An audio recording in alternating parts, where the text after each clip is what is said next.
Et aujourd'hui, la team va s'occuper de la demande de Tommy, 30 ans, manager commercial qui habite à Paris. Moi, ce que je recherche aujourd'hui, c'est un petit roadster cabriolet pour pouvoir envoyer un petit peu, comme on dit. Et plus précisément, Je cherche une voiture dans des couleurs plutôt sombres, qui soit en bon état mécaniquement, parce que je suis pas un gros bricoleur. pour un budget de... 14 000 €. Si ça peut être en deçà, évidemment, tant mieux. Alors pour répondre aux attentes de Tommy, Anthony et Dave ont pendant plusieurs jours activé leur réseau de revendeurs en région parisienne et chacun sélectionnait un roadster via des sites d'annonces de particuliers. Alors, qu'est-ce qu'on a là-dessous? Eh ben, on a le meilleur petit cabriolet sportif du marché. C'est encore plus beau que ce que j'avais imaginé jusqu'alors. Un challenge compliqué car la cote pour ce type de roadster augmente chaque année sur le marché de l'occasion. Je pense que j'ai exactement ce qu'il faut. Moi, je te propose ça. Magnifique. Elle est sublime. Si niveau plaisir, Tommy va clairement prendre son pied. Les deux super roadsters proposés par la team risquent de rendre son choix compliqué. Bah, j'aimerais pas être à ta place. Je dois admettre que j'ai été assez chamboulé, donc c'est un choix très cornélien que j'ai à faire. Il a le doute. La journée démarre en région parisienne où David arrive en direction du QG de la team pour découvrir la mission que Dave et Anthony ont préparée. Les amis, bonjour. Salut David. Salut. Alors, quelles sont les réjouissances? Mission intéressante aujourd'hui. Je te laisse cliquer, tu vas voir. Hello la team, je m'appelle Tommy, j'ai 30 ans, je suis manager commercial à Paris et passionné d'automobile depuis ma tendre enfance. Encore un passionné de voiture. Aujourd'hui, j'ai envie de me faire plaisir. Et pour ça, je recherche un petit coupé sportif, idéalement cabriolet, avec un budget maximum de 14 000 €. Alors je compte sur vous. Petit cabriolet pour l'été. J'ai un ami qui s'appelle Thomas, on est amis depuis une dizaine d'années maintenant. Comme moi, il partage la même passion de l'automobile. Et dernièrement, il s'est fait plaisir en s'offrant un BMW Z3 3 litres coupé. On va pas mal se balader ensemble le week-end. Bon, sauf que légitimement, je le comprends, il me laisse pas le volant et je commence à être un petit peu frustré. Bon alors mon Tommy, on en est où sur cet achat de voiture? Je pense que ça y est, hein. Le moment est venu, j'ai vraiment envie de me lancer là. Intéressant. Influencé par un ami. Ce que je recherche aujourd'hui, c'est de pouvoir me faire plaisir. Donc ça se traduirait par un petit roadster cabriolet, donc sportif. Alors pas forcément avec 300 chevaux, mais quelque chose qui est de la reprise, voire potentiellement aller sur des circuits le week-end ou que sais-je. On est sur une voiture de week-end, C'est ça. une voiture plaisir. Je cherche une voiture assez classe. Par contre, je suis assez ouvert et c'est aussi ça que j'attends de la team, c'est de pouvoir potentiellement me proposer des choses, des pépites que j'aurais pas imaginées et que je pensais peut-être même pas pouvoir m'offrir. Mon budget maximum, il est de 14 000 €. Ah, vous avez entendu son prix? Ouais, Moins de 14 000 €. Si ça peut être en deçà, évidemment, tant mieux, si je peux faire une affaire. Mais je ne dépasserai pas cette barre des 14 000 €. Bon, c'est faisable. C'est pas un budget énorme, mais pour ce qu'ils cherchent, il y a quand même du choix. Ouais. Et il y a vraiment moyen de trouver des petites choses sympas. Donc j'espère vraiment que la team va pouvoir me trouver la voiture qui va me permettre enfin de changer de siège et passer côté conducteur pour suivre mon pote lors de nos balades. Bon, Dave, t'as choisi quoi comme voiture? Moi, j'ai proposé une Z3. Oh, et ben, quelle Quelle originalité. surprise! Zéro originalité. Son pote a un Z3, il a un Z3, tout le monde a un Z3. Quoi. Elle est dans quel état, cette voiture? Elle est dans un état impeccable. En plus, elle a une couleur assez rare. On a quand même 170 chevaux dans un 6 cylindres. Ah, en plus, c'est le petit moteur. Mais c'est pas le petit moteur, c'est le 6 cylindres, c'est le milieu de gamme. Il fait 170 chevaux, c'est largement suffisant. T'as pris la config EHPAD. Non, c'est la con. Lui, il est jeune, il est sportif, et il veut quelque chose de sensationnel, tu vois. Bon, et toi, Anthony? On est parti sur quoi? Bah, moi, je suis parti vraiment sur une voiture de jeune, qui veut s'amuser, qui veut se faire plaisir. Dans ce budget-là, il y a une voiture qui détrône toutes les autres. J'ai trouvé une Porsche Boxster S. Une Porsche? Porsche Boxster, Pour moins de 14 000 €? exactement. Et en plus, en modèle S. Donc avec le 3 litres 2 de 252 chevaux. Donc 170 chevaux, excuse-moi, on est là-haut. Le moteur à l'arrière, cabriolet. Vraiment, il va se régaler d'eux. Mais là, tu me proposes un Boxster S et il faut finir de le monter, c'est quoi le piège? Non, mais elle est très très belle mécaniquement. Ah? Je connais ce nom, je le connais par cœur. Bon, Dis la vérité. J'ai fait un peu de compromis, d'accord? Et j'ai choisi un modèle qui est en excellent état mécaniquement, mais peut-être qu'esthétiquement, elle n'est pas parfaite, c'est vrai. Ah, d'accord. Non mais c'est sympa de proposer comme ça aux gens une petite aventure bricolage, des rendez-vous chez le carrossier. En vrai, il peut très bien, avec un petit budget, la remettre très jolie. Ça vaut le coup. Tu Et considères que c'est un investissement? c'est un investissement, et en plus de ça, il va découvrir le flat 6 dans les oreilles. C'est encore une victoire assurée. Je pense que le copain, il va halluciner quand il va découvrir une Porsche.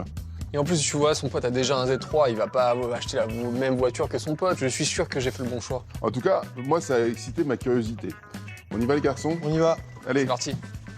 T'as pris de la peinture pour ton Roadster? Et pour cette mission, la team quitte son QG pour partir en direction de l'ouest de la région parisienne, où David a rendez-vous à quelques kilomètres du domicile de notre client du jour. Salut Tommy. Salut David. Allez, monte.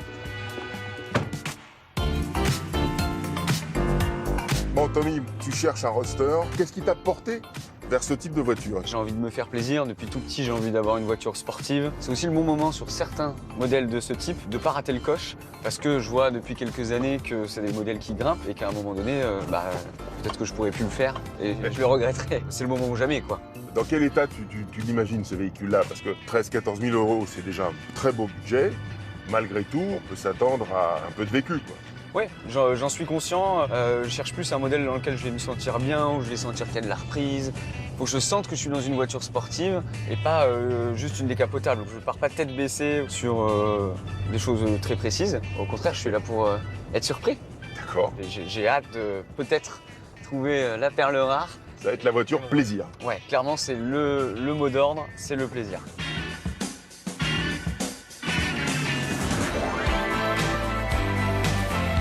La team a pris ses quartiers dans l'enceinte du château de Monte Cristo, demeure de l'écrivain Alexandre Dumas, où Dave est en place pour présenter le roadster qu'il a sélectionné pour Tommy. Eh ben, je vous attendais. Ça va? Ça va et toi? Tommy, Tu m'as demandé un petit coupé sport. Moi, je te propose ça. Pour Tommy, Dave a choisi une BMW Z3 de 2002.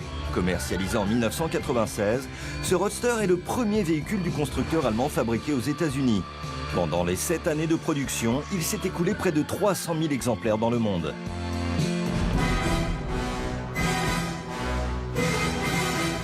Cette voiture est propulsée dès sa sortie sur le devant de la scène comme une star internationale du grand écran, puisqu'elle devient dans les années 90 la voiture officielle de l'agent 007, James Bond.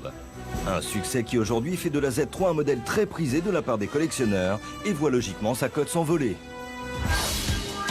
Reste à savoir maintenant si Tommy se sent prêt à jouer les agents secrets au volant de ce roadster qui affiche 172 000 km au compteur. Tommy, qu'est-ce que t'en penses? Une belle auto, non? Magnifique.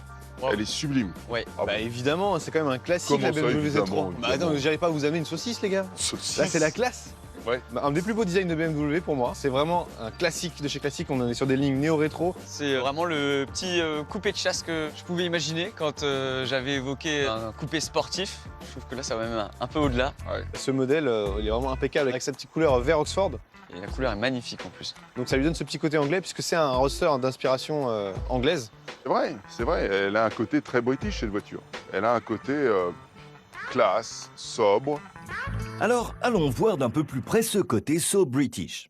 Si on se met dans cet angle-là, on voit qu'on a affaire à quelque chose de racé. Les lignes sont en V, ça fend l'air. Hein. Exactement, et puis il y a toujours ce capot extrêmement long qui loge le 6 cylindres en ligne. Mais je trouve ça du plus bel effet. Je trouve qu'elle a une gueule agressive, mais dans le bon sens du terme. Ouais. Tu ressens un petit peu ce côté aussi, je trouve, assez classe. En même temps, on imagine mal James Bond rouler au volant d'une merguez.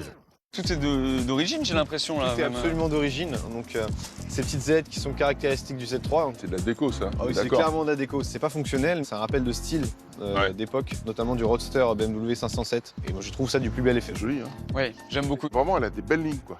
Elle inspire la puissance, la fiabilité. C'est une voiture qui a du caractère. Il y a une reprise du logo, là, sur les côtés. Exactement. Toutes les BMW de la série Z, à part la Z1, avaient et ont les logos latéraux. Et il y a quelques détails aussi que j'aime beaucoup sur cette voiture. Par exemple, le logo BM qui a été un peu remis au goût du jour. Je trouve que ça donne beaucoup de cachet à la voiture. Et la capote, messieurs, elle est dans quel état? Elle est parfaite. Elle est parfaite. Il y a une petite plaque de soleil sur les barres. Hein. Elle n'est pas neuve, effectivement. Ça n'a pas l'air, mais cette voiture, elle a plus de 20 ans. C'est vrai que malgré les années, niveau design, la Z3 a de beaux restes. Des jantes style 32. En bâton, très classique, mais qui sont du plus bel effet et en 17 pouces. C'est tellement un design bien réussi qu'ils l'ont gardé sur plusieurs générations de BMW et elles lui vont à merveille. Moi perso, j'adore. Moi, j'ai bien envie de voir le moteur maintenant. Bah, c'est une excellente idée, c'est quand même un des points essentiels de cette voiture. C'est un gros moteur, hein. C'est pas un effet de style, la longueur du capot. Non, la longueur du capot y est pour quelque chose, donc on a le 6 cylindres en ligne. 2 litres 2, 170 chevaux, un moteur intermédiaire dans la gamme des 6 cylindres sur le Z3, puisqu'on avait le 2 litres qui était disponible, le 2 litres 2, le 2 litres 8 et le 3 litres. Donc 170 chevaux, c'est largement suffisant pour déplacer cette voiture qui pèse un peu moins d'une tonne 4. Oh, elle est pas si lourde que ça va. Non, c'est très joueur. Hein, C'est comme une voiture. propulsion, C'est point. propulsion. Ouais. Chez BMW, à cette époque, on savait s'amuser. Il a parcouru combien de kilomètres ce moteur? Cette voiture a 172 000 km, donc pour ces moteurs-là, c'est pas grand-chose. Et c'est très robuste. On peut le voir sur le marché, il est pas rare de trouver des voitures avec 250 000 km et qui roulent toujours comme au premier jour. Encore de beaux jours devant elle. Quand Dave m'annonce le kilométrage, qui est aux alentours de 170 000 km, je trouve que c'est tout à fait cohérent sur un véhicule qui a une vingtaine d'années. T'as checké, il n'y a pas eu de choc, Non, la on peut carrosserie le voir. intérieure, il n'y a pas eu de soudure. Bah, on peut voir qu'elle a toujours son autocollant Ouais. qui indique la couleur d'origine de la peinture. Il semble pas avoir été décollé. D'accord. Il n'y a pas de traces de choc. Tout est comme à l'origine. C'est un véhicule qui est très sain, qui n'a jamais senti de choc. Donc là-dessus, c'est rassurant aussi. Très bien. On fait un petit tour intérieur. Allez. Et pour que tout le monde en profite, il est temps de la décapoter. Donc c'est une capote manuelle. Donc il faut d'abord déclipser des deux côtés. Donc je te laisse faire. Voilà. Vous allez me dire oui, une capote manuelle, c'est chiant sur un roadster. On n'a rien dit? Non, je sais, je t'anticipe David, je te connais. Je sais que tu vas dire manuel, etc. Ah, yes, c'est ouvert, ça y est. Et donc t'as plus qu'à pousser et tu la jettes. Hop. Et puis un gros avantage, c'est que ce système manuel ne tombe jamais en panne. Et ça, c'est un gros plus. Je vous laisse admirer un petit intérieur. On est sur une couleur assez rare, café. Marron cubain un peu, hein. Ouais, Ça hein, ressemble c'est- un peu, c'est une couleur de cigare ça. Je trouve ça très harmonieux avec le vert de l'extérieur. C'est vrai que ça raison. lui va très très bien. Écoute, les cuirs pour 20 ans sont encore Ils sont d'origine également? de bonne facture. Ouais, d'origine, ouais. Les cuirs BMW de cette époque sont assez bons, surtout sur les roadsters, ils sont un peu plus solides pour résister au soleil, tout simplement. Et en plus, on a la chance d'avoir des sièges sport. Donc, c'est des sièges qui sont un peu plus baquets et qui sont bien plus esthétiques que ceux Oui, de base. Et en plus, on est tout équipé puisqu'on a les sièges chauffants, donc on peut même rouler et décapoter l'hiver. Ah, tu roules en hiver comme ça. Bah ouais, décapoter en hiver, ça se fait. C'est un roadster à l'anglaise, comment tu crois qu'ils font les Anglais? Tu crois qu'ils attendent les beaux jours? Ils ont Ah bah, 3 beaux jours. Bon, messieurs, c'est pas que je voudrais interrompre vos débats météo, mais moi j'ai un peu envie d'aller faire un tour là. Tu as raison, Tommy. Enfin là, on a quand même un petit souci. Il n'y a pas beaucoup de place pour toi. Il n'y a pas de place du tout d'ailleurs. Bon, je te la laisse parce que je la connais bien, la voiture, je te laisse faire le tour. Vous êtes très mignons, tous les deux. Hop là. Écoute, moi je suis très bien encastré. Tu te dépasseras un peu du pare-brise, j'avais pas prévu que ce soit pour toi cette voiture. Ah, t'as raison. Tommy, je te laisse essayer. Merci Dave. Il y a toujours un peu cette appréhension de se dire bah, ça me plaît de l'extérieur, mais est-ce que mécaniquement je vais m'y retrouver aussi en fait? À demain, hein. C'est ça, ouais. Alors pour répondre aux inquiétudes de Tommy, c'est parti pour l'essai de la Z3. Bon, Tommy, tes premières impressions? Eh bien écoute, là je suis en train de passer la troisième, tu vois déjà, et je sais pas si tu l'entends, mais moi je l'entends ce petit cylindre-là. il réagit bien, hein. Ouais, c'est important parce que je crois que les Z3, il y a les 4 et des 6 cylindres, c'est pas exactement la même chose en termes de Ouais. sonorité et en termes de fiabilité aussi. Donc bah, je suis vraiment content que vous ayez réussi à me trouver un modèle en 6 cylindres. J'avais un peu peur que ce soit un 4. Il y a de jolies sonorités. Il est puissant, il est souple. Là je suis à 5000 tours minute et on sent que... Il y a Alors encore, devant là, ouais, il y a la pêche. il y a de quoi faire encore. 6000 tours, c'est vraiment un beau moteur. J'ai senti en fait très rapidement que je pouvais monter dans les tours, qu'à 5, 6, même je suis monté jusqu'à 7000 tours minute, il y en avait encore dedans. Il y a ce côté sportif, mais à aucun moment je me dis je vais me mettre dans le décor. C'est pas non plus une voiture pour aller très très vite. C'est une voiture de balade. Ouais, elle m'a l'air très très saine, la boîte de vitesse est bonne. J'ai l'impression que l'embrayage est récent parce qu'il est quand même très direct. fluide, ouais, Ah oui très agréable. Au niveau ergonomie, tu te sens à l'aise? Ouais, c'est vrai que c'est un modèle dont les proportions sont quand même assez peu habituelles. Je pense notamment à l'avant où on sent qu'il y a de la longueur plus qu'habituellement. Oui. Donc là, ça va parce qu'on profite, on roule. Peut-être qu'en ville, il faut changer un peu sa manière de conduire. Bon alors, tu te vois bien partir au week-end avec. Ouais, là, j'ai déjà envie de poser ma journée et filer tout de suite. Est-ce que je pourrais m'avancer à dire que ça peut être un coup de cœur? Ouais. Gros kiff au volant, tout semble parfait, mais je connais sa cote et j'ai du mal à m'imaginer à ce moment-là que ce véhicule puisse rentrer dans mon budget. Je sais qu'il y a un coup de cœur de Tommy. Après, il y a la voiture d'Anthony qui va peut-être l'emmener dans une autre dimension.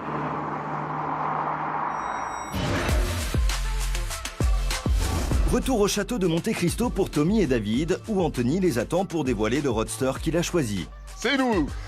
Ah, bah Salut, je Anthony. m'attendais. Salut Tommy. Salut Anthony. Alors, qu'est-ce qu'on a là-dessous?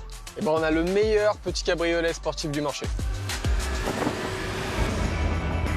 Pour Tommy, Anthony a sélectionné une Porsche Boxster S de 2000. C'est à partir de 1996. Propulsé par un 3,2 litres de 252 chevaux et secondé par une boîte de vitesse à 6 rapports, cette Porsche peut atteindre une vitesse de pointe de 260 km/h et le 0 à 100 en moins de 6 secondes. Par rapport à la Boxster de base, la série S hérite du système de freinage de la 911 Carrera, ainsi qu'une double sortie d'échappement et de jantes 17 pouces. Anthony va-t-il réussir à convaincre Tommy avec ce Boxster qui affiche plus de 200 000 km au compteur? À notre client de juger. Qu'est-ce que t'en penses, Tommy? Je m'attendais pas du tout à ce que vous soyez en capacité de me proposer une Porsche dans ce budget-là. Waouh, une Porsche. Et ça, je pense que c'est quelque chose qui marque et qui marque tout le monde quand on aime l'automobile. Il y a une ligne qui est présente. On est sur un modèle S, donc on n'est pas non plus sur vraiment le bas de gamme complet. Là, c'est gros coup de cœur. Bah, une Porsche, c'est quand même pas rien. Si avec un budget de 14 000 €, Tommy ne s'attendait pas à avoir une Porsche sous les yeux, Anthony, lui, a décidé de prendre un risque pour cette mission en lui proposant un Boxster S dans son jus. C'est une Porsche, mais elle est terne. D'accord, ok, il y a des petits défauts, il y a un phare qui est un peu opaque, il y a la peinture qui est un peu passée, il y a des petits éclats par-ci par-là. Mais le Boxster est tellement une bonne voiture que j'étais obligé de vous la proposer. Donc il a fallu faire quelques concessions. Et la concession, bah, c'est un peu l'extérieur. Mais l'avantage, c'est que la mécanique est parfaite. J'ai bien regardé, franchement, RAS de ce côté-là. Pourquoi j'ai choisi celle-là? C'est parce que c'est un modèle S. Donc c'est le 3,2 litres, c'est le moteur le plus puissant, qui fait 250 chevaux. J'ai aucun doute là-dessus, tu vas tomber amoureux de la voiture. J'ai hâte de faire le tour, Bon. de voir tout ça. Bah, faisons-le, ce tour. Donc à savoir que là, on est sur les premiers millésimes. Ok. Bon, la ligne est très belle, hein. Même si c'est une mal aimée chez Porsche, Ouais. ça reste une Porsche, quoi. Et ben moi, je comprends pas pourquoi elle est mal aimée, parce que j'adore ce look. Franchement, quand tu regardes, quoi, avec le recul, elle est bien née. Un nouveau design, des nouveaux choix techno. Là, t'as de suite un moteur central arrière. À ce prix-là, dans cette gamme de prix, c'était du jamais vu. Car à sa sortie, la Porsche Boxster S était vendue aux alentours des 50 000 €. Ça a un peu secoué tout le monde, et c'est pour ça qu'ils en ont vendu des tonnes. J'adore les petits feux orange qui sont là. Alors, orange, faut Mais, se forcer un peu pour la couleur, hein. Ça tourne au noir, là. C'est du choix du précédent propriétaire, il y avait des feux teintés. Et à mon avis, c'est un film dont la colle est un peu restée. D'accord. Donc ça, c'est pas grand-chose. Et en fait, cette voiture, c'est plein de petites choses que tu peux faire progressivement. Je te cache pas que au fil du tour, je vois par-ci, par-là, en effet, des choses à faire. C'est une voiture qui est dans son jus, en fait. C'est une voiture qui nécessitera des travaux dessus. Et en fait, j'ai un peu du mal, pour le coup, à essayer de réaliser ce que ça peut représenter et le budget final. En tant que fan invétéré du Boxster, Anthony a tout prévu pour tenter de convaincre Tommy dans cette expertise. Ce que tu peux faire déjà dans un premier temps, c'est un petit detailing, un gros nettoyage. Donc le detailing, c'est la remise en état, mais sans peinture. Donc c'est du polish, et ça, t'en auras pas pour très cher. Compte 500, 600 €. Évidemment, bah, l'idéal, ce serait de faire une peinture complète. Là, on est plus sur 3000 €. Mais par contre, c'est quelque chose que tu vas récupérer à la revente. Parce que comme c'est un modèle qui est recherché, Tu considères que c'est un investissement? exactement. Là, un beau S en bon état, on est plutôt à 16-18 000 €. Ah oui, d'accord. C'est risqué, mais c'est un parti J'ai pris. pris un risque, mais j'adore Ah ouais. tellement le Boxster, il fallait que je te la propose. Ok, c'est un parti pris, c'était risqué de la part d'Anthony, mais ça se joue. Il a eu raison de le faire. Puis on est chez Porsche, voilà, ça pose. Quand tu auras pris le volant, tu vas voir. Anthony a bien compris qu'en proposant une Porsche Boxster S pour un budget de 14 000 €, ça ne peut pas laisser indifférent un passionné comme Tommy.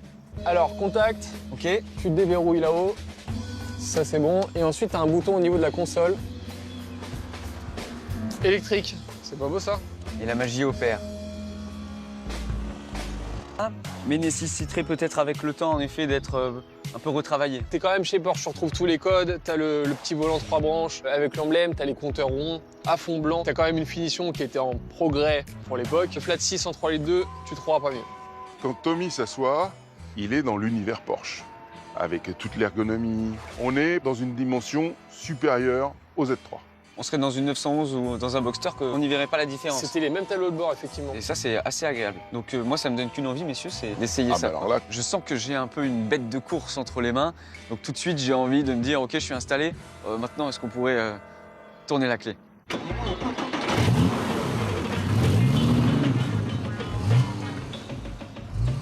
Là, je peux pas te donner. Déjà, ça chante. sont là les 250 chevaux. Quand il fait chanter un peu le moteur, là on entend quelque chose de beaucoup plus rauque. On sent un petit peu la bête ressurgir et tout de suite en fait ça traverse le corps je pense, ça vient au fond du pied droit et naturellement on appuie 1, 2, 3 fois. Et attends de la conduire. Et ben c'est parti. Bon allez, ramenez-la moi quand même. Hein. À tout à l'heure.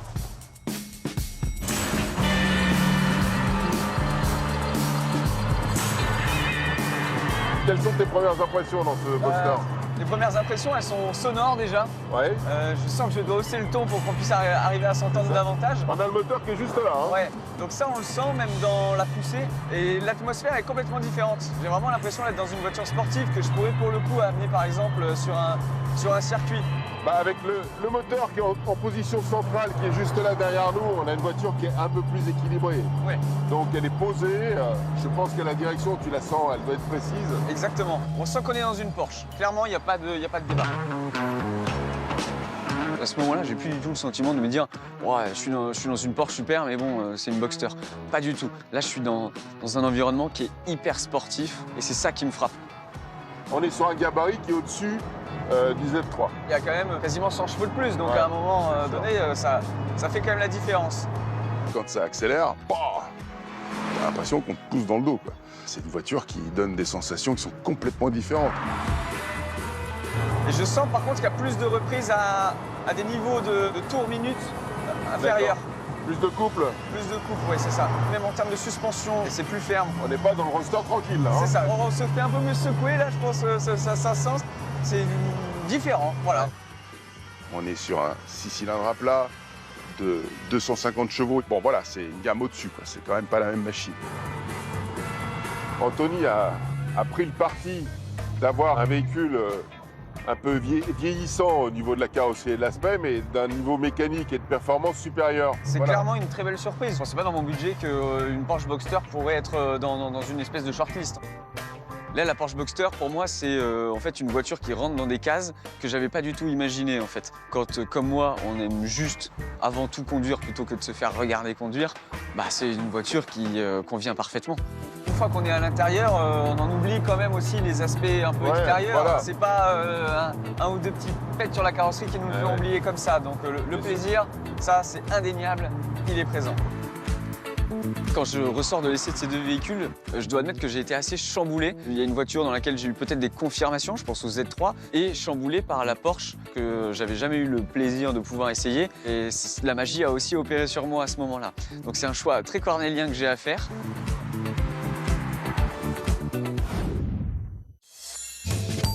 L'heure du verdict a sonné pour Tommy. Pour cette mission, la team lui a présenté deux roadsters répondant au maximum à ses attentes. La partie s'annonce donc serrée entre la BMW Z3 de Dave et la Porsche Boxster S d'Anthony. Car avec un budget de 14 000 €, un dernier critère pourrait bien faire pencher la balance dans le cœur de Tommy, celui du prix. Messieurs, vous avez tous les deux respecté le cahier des charges de Tommy. Toi, Dave, tu as été chercher la perfection. Tu as été chercher le Z3 du moment. Et ça, chapeau. Anthony, tu as pris des risques. Tu es parti sur une voiture où il y a des choses à faire dessus. Donc là, on est dans une notion d'investissement de long terme. Voilà, c'est deux philosophies complètement différentes. Bah, j'aimerais pas être à ta place parce que le choix, il est assez cornélien. Je te rassure déjà, je suis très content d'être à ma position. Et ça va être un choix en effet difficile. Je vais commencer par toi, Anthony, parce Pas le que meilleur. il y a une Porsche devant moi et ça, c'est déjà une belle surprise. Porsche, de toute façon, par définition, c'est à part.